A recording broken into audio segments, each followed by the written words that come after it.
ये घोड़ा, ये मैदान, ये हमारी जो बिरादरियां हैं, ये मास्टर कौम है, कोई छोटी मोटी कौम नहीं है। अपने हकों के साथ लड़ना जानती है, अपने हक छीनना जानती है। जब हमारे बुजुर्ग भोले भाले थे तो उनके बहकाव में आ जाते थे, आज हमारे बहकाव में नहीं आएंगे।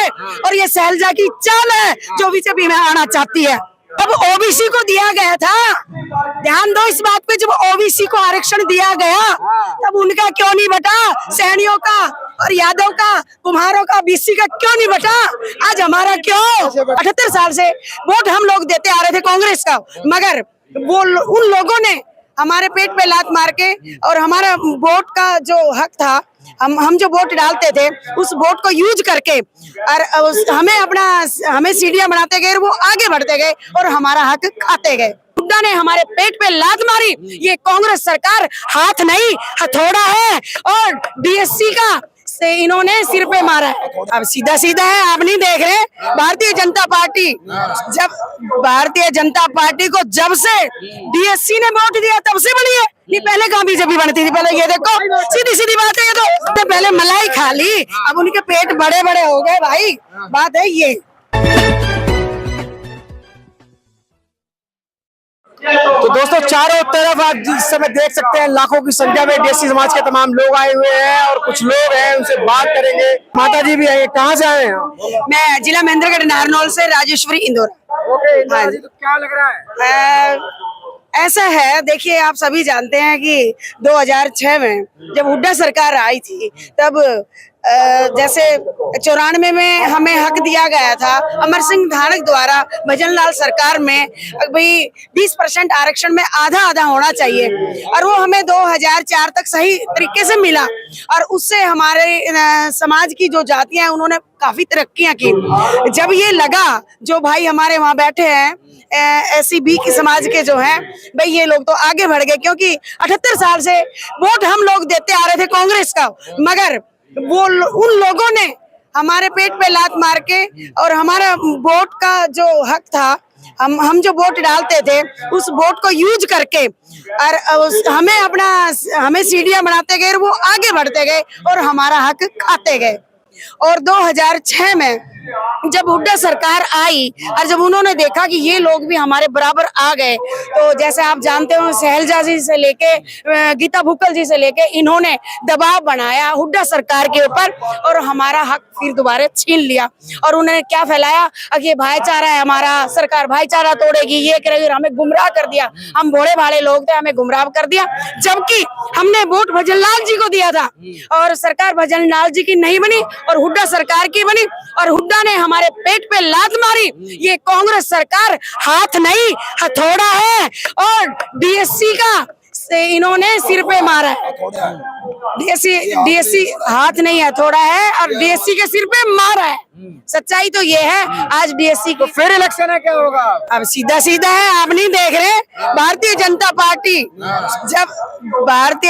पार्टी को जब से डीएससी ने वोट दिया तब से बनी है। ये पहले कहाँ बीजेपी बनती थी? पहले ये देखो, सीधी सीधी बात है। ये तो क्या आपने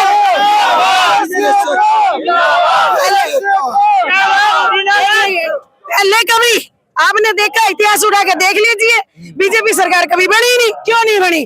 क्योंकि हमारे भाइयों को पता ही नहीं था। हमारे भाई भोले वाले थे, डीएससी ने कभी बीजेपी को वोट ही नहीं दिया और जब से बीजेपी को वोट दिया बीजेपी बन गई। और अब आगे तो लग रहा है आपको बीजेपी जो ये कानून है ये लागू करेगी? बिल्कुल करेगी, बिल्कुल करेगी। खट्टर साहब ने, हमारे जो नेता बैठे हैं, जो आपने देखा, बिल्कुल बिल्कुल कैबिनेट में जो 11 जजों की जो बेंच थी हमारी, 7 जजों की जो बेंच थी, वहां से आदेश हो गया ये राज्य सरकार बना सकती है, राज्य सरकार को हुकूमत दे दी गई, वो ये काम कर सकती हैं। और हमें पूरा आश्वासन नहीं, पूर्ण भरोसा है अब बीजेपी सरकार हमें देगी, क्योंकि खट्टर साहब ने हमें शिक्षा में दे दिया। अब आगे भी हमें भरोसा है कि हमें वो देंगे। अब हमारा फर्ज है कि अगर सरकार नहीं मानती है जीतने के बाद क्या करेंगे? नहीं, ऐसा हो नहीं सकता, हम फिर पलट देंगे। नहीं, अगर मानती है तो क्या करेंगे? नहीं, ऐसा होगा ही नहीं। अगर नहीं मानते होगी तो ऐसा है, पहले नंबर तो ऐसा होगा नहीं। अगर होगी तो यही मैदान और यही घोड़ा। क्या बात करते हो?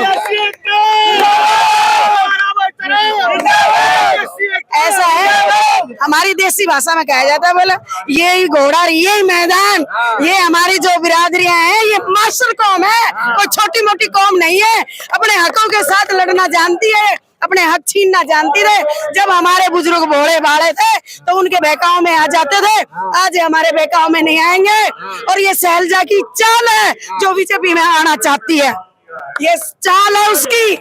ये जो बकवास लगा रहे हैं ना लोग बाग, ये उसकी चाल है। अगर मैं इनको गुमराह कर लूं, इनको डिमोरलाइज कर लूं, ऐसा नहीं होने देंगे। लेकिन लोग कह रहे हैं ना इससे समाज बढ़ जाएगा। कहाँ बढ़ गया? क्यों? आरक्षण जब ओबीसी का बटा था, आरक्षण जो ओबीसी को दिया गया था, जिसमें अहिर थे, कुम्हार थे और सैनी थे, तब तो भाईचारा नहीं बटा। आज क्यों बट गया? आज क्यों बट गया? आज जब एससी और डीएससी का दिया जा रहा तो भाईचारा बट गया, ये गलत है। उनका क्यों नहीं बटा? आपने देखा होगा जब ओबीसी को दिया गया था, ध्यान दो इस बात पे, जब ओबीसी को आरक्षण दिया गया तब उनका क्यों नहीं बटा? सैनियों का और यादव का, कुम्हारों का, बीसी का क्यों नहीं बटा? आज हमारा क्यों?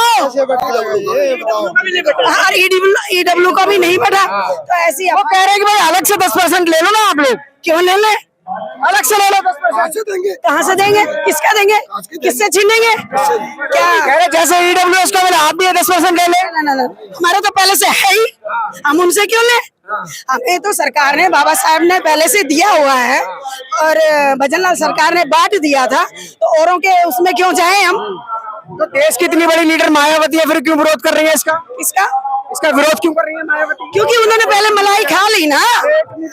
अब उन्होंने पहले मलाई खा ली, अब उनके पेट बड़े बड़े हो गए भाई।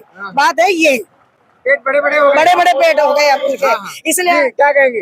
अब तो समाज कह रहे पेट तो छोड़ो, अपनी बात, ये तो एक पेट का मुद्दा अलग है। जैसे कि समाज बटने की बात नहीं, समाज तो इकट्ठा हुआ। आप जाके देखो अपना जितनी बिरादरी सभी इकट्ठी हुई एक मंच पे, लाखों की तादाद में, पहले कभी भी नहीं हुआ था। डीएससी समाज की एकता रूबरू दिखाई दे रही है। इसका रिजल्ट भी देंगे। अगर कोई बीजेपी सरकार भी इसको लागू नहीं करेगी तो फिर 5 साल बाद फिर कांटा लगा देंगे। वही समाज है, फिर से इकट्ठा होने की ताकत है हमारे पास। अब छीनना जाने लगे, इसको छीन के दिखाएंगे जो हमारा समाज है। इसका अरे आप लोग जो है वो अम्बेडकर को नहीं मानते हैं, अम्बेडकर की कौन बोल रहा है? क्यों नहीं मानते? सभी